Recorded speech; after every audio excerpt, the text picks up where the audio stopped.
वालिद साहब ने कहा कि जी और किसी काम का नहीं तो चलो इसको पॉलिटिक्स में डाल दो, वो पॉलिटिक्स में आ गया।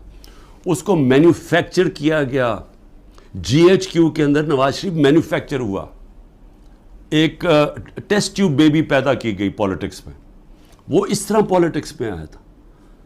तो तजर्बा, मैं सिर्फ ये कह रहा हूं कि किसी ने अगर ताकत का नंगा नाच देखना हो तो वो पाकिस्तान आए और देखे कि यहाँ पर कैसे ताकतवर नंगा नाच नचवा भी रहे हैं और नाच भी रहे हैं।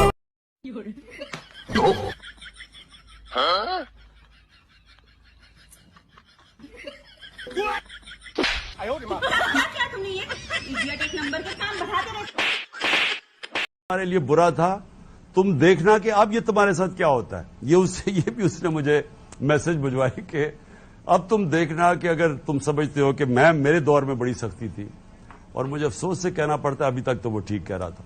अल्लाह करे कि हिकमत आ जाए, अकल आ